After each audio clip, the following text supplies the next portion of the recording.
आज शुक्रवार है, मई की पहली तारीख। पूरे अमेरिका में कोरोना संक्रमित लोगों की संख्या 10 लाख के पार पहुंच चुकी है। देश भर में 63,000 से अधिक मौतें हो चुकी हैं।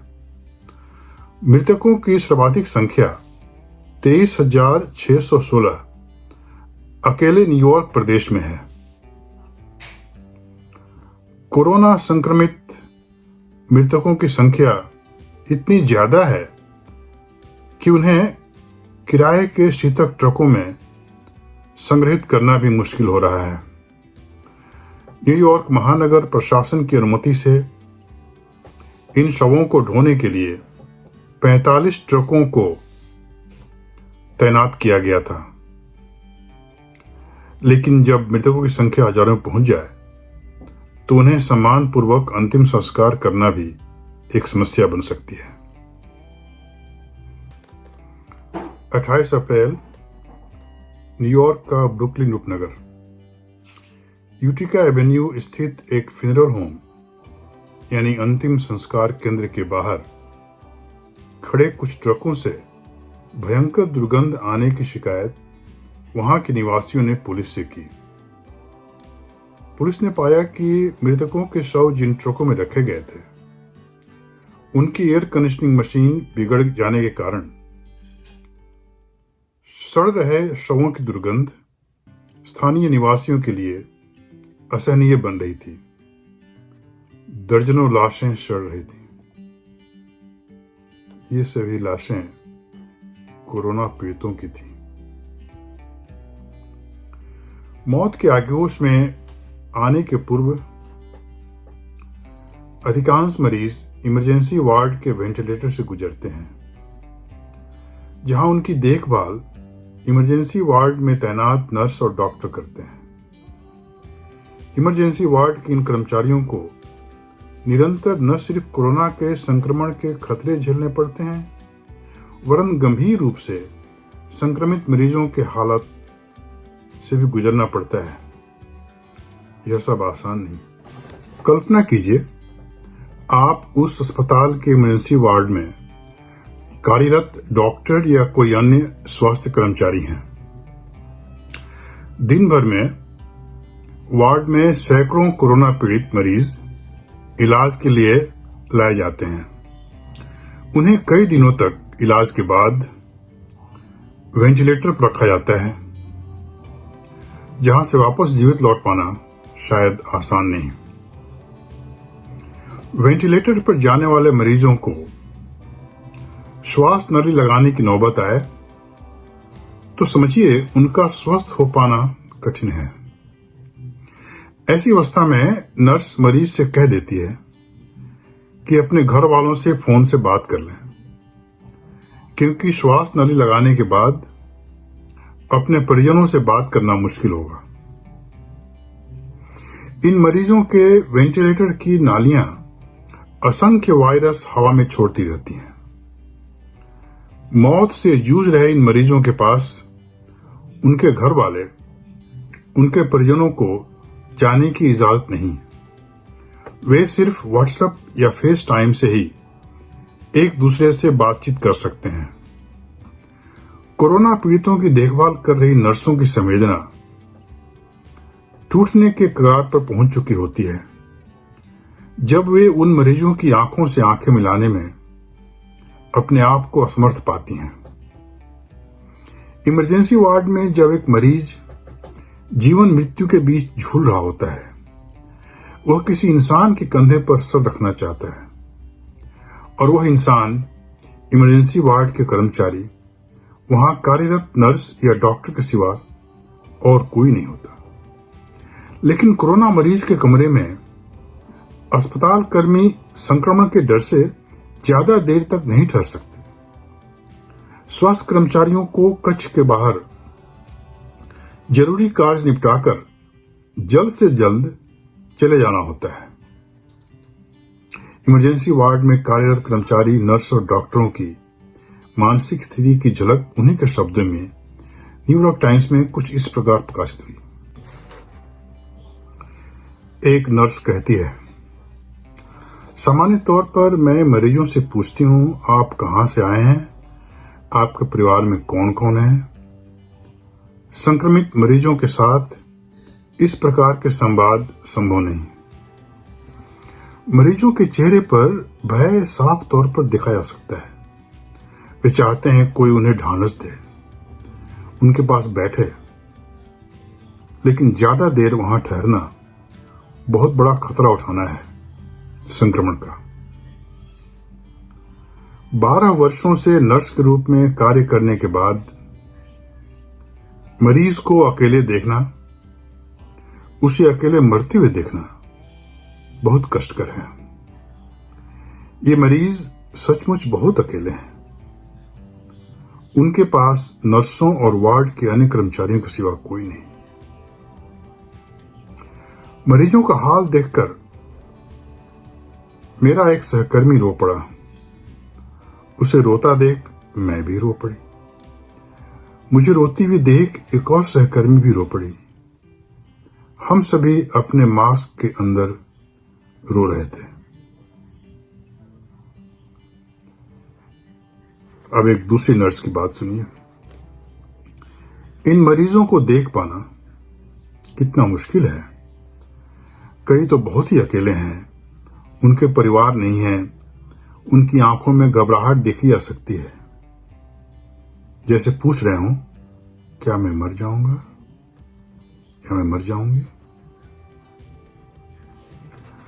न्यूयॉर्क प्रेस्बिटेरियन एलन अस्पताल की इमरजेंसी विभाग के मेडिकल डायरेक्टर डॉक्टर लोर्ना ब्रीन उन्हीं कर्मचारियों में से एक थी। 49 वर्षीय लोर्ना इमरजेंसी रूप में हफ्तों से कार्य कर रही थी। रोज मरीजों को इलाज के लिए वार्ड में लेती और उनके अंत समय तक साथ रहती थी। आखिर उससे संक्रमण हो ही गया। लोर्ना को क्वारंटाइन में हफ्तों रहना पड़ा, जिसके बाद वह स्वस्थ हो गई। लेकिन स्वस्थ होते ही फिर से इमरजेंसी वार्ड में काम करने चली गई। बीमार मरीजों को मौत के मुंह में जाते देखना उसके मानस पर भारी बोझ बनता जा रहा था। इस बोझ को सहना मुश्किल हो गया। अंततः उसने आत्महत्या कर ली। मरीजों को जीवन से मौत की तरफ जाते हुए देखना शायद लोर्ना के लिए संभव नहीं हो सका। उसे संक्रमण हुआ। वह स्वस्थ होने के लिए अपने घर गई, लेकिन जब अपनी बीमारी से उबर रही थी, उन दिनों भी इमरजेंसी वार्ड के दृश्य उसका पीछा नहीं छोड़ रहे थे। स्वस्थ होकर वो वापस मरीजों की सेवा करने अस्पताल तो आ गई, लेकिन इस बार मरीजों का दर्द सहन न कर सके। वह निरंतर मरीजों की सेवा करती रही, दिन रात। उसे चैन नहीं था। कोरोना पीड़ितों के दर्द में सहभागी बनकर वह स्वयं को जैसे सजा दे रही हो। आखिरकार इमरजेंसी वार्ड के हालात उस पर हावी हो गए और लोर्ना अपनी ही जान की दुश्मन बन गई। न्यूयॉर्क प्रेस्बिटेरियन एलन अस्पताल की इमरजेंसी विभाग के मेडिकल डायरेक्टर डॉक्टर लोर्ना ब्रीन अस्वस्थता के कारण अपने परिवार के साथ शार्लेट्सविल वर्जीनिया में रहने चली गई थी, जहां अप्रैल महीने की अंतिम रविवार को वह इस दुनिया से चल बसी। उसने आत्महत्या कर ली थी। पुलिस ने उसकी मौत का कारण खुद को लगी चोट यानी सेल्फ इन्फ्लिक्टेड इंजुरीज बताया। पिछले 150 वर्षों से डॉक्टरों की आत्महत्या के बारे में जानकारी उपलब्ध है। सन 1977 में यह अंदाजा लगाया गया था कि अमेरिका में प्रति वर्ष 300-400 डॉक्टर यानी हर रोज एक डॉक्टर आत्महत्या कर लेता है। अब डॉक्टर कैंसर या दिल की बीमारी के प्रति बहुत जागरूक होते हैं, सावधानियां बरतते हैं, लेकिन मेडिकल छात्रों में आत्महत्या से मौत एक सामान्य बात है। कितने दुर्भाग्य की बात है। अमेरिका में कोरोना से संक्रमण के 6 हफ्ते गुजर जाने के बाद भी आज टेस्टिंग यानी जांच के पर्याप्त अवसर उपलब्ध नहीं है। यदि आप इस बात का पता लगाना चाहें कि आप संक्रमित हैं या नहीं, तो सबसे पहले अपने फैमिली फिजिशियन को संपर्क करना होगा। फैमिली फिजिशियन आपसे कुछ प्रश्न पूछेगा संक्रमण के बारे में। उसके बाद ही जांच के लिए, टेस्टिंग के लिए समय या अपॉइंटमेंट मिल सकता है। कोरोना की जांच के लिए प्राथमिकता दी जाती है आवश्यक सेवा से संबद्ध कर्मचारियों की। अस्पताल, एम्बुलेंस, नर्सिंग होम, मेडिकल कर्मचारियों, खाद्य सामग्री विक्रेताओं, grocery stores, petrol pump, gas स्टेशनों, औषधि की दुकानों, पुलिस, नगरपालिका, ट्रेन सेवा, इन सब में काम करने वाले कर्मचारियों को उनकी जांच के बाद ही सामान्य नागरिकों की जांच हो सकती है। आज 1 मई को अमेरिका में लॉकडाउन हुए 6 सप्ताह गुजर गए। इस दौरान 10 लाख से ऊपर लोग संक्रमित हुए, 63,000 से अधिक मौत के मुंह में चले गए। लेकिन अब ऐसा लगता है कि अमेरिका कोरोना संक्रमण से लड़ने के लिए संगठित तरीके से तैयार हो रहा है। महानगर लॉस एंजल्स में सभी नागरिकों की जांच, उनकी टेस्टिंग करने की व्यवस्था की गई है और न्यूयॉर्क प्रदेश में सभी औषधि दुकानों, डॉक्टर क्लिनिक इत्यादि में संक्रमण की जांच के लिए तैयारी हो रही है। लेकिन जरा ठहरिए, अनेक प्रदेशों में लॉकडाउन के आदेश वहां के नागरिकों की निजी स्वतंत्रता पर प्रहार के रूप में देखे जा रहे हैं। कुछ लोग नियंत्रण और परहेज के नियमों का उल्लंघन करने में अपनी विजय देख रहे हैं।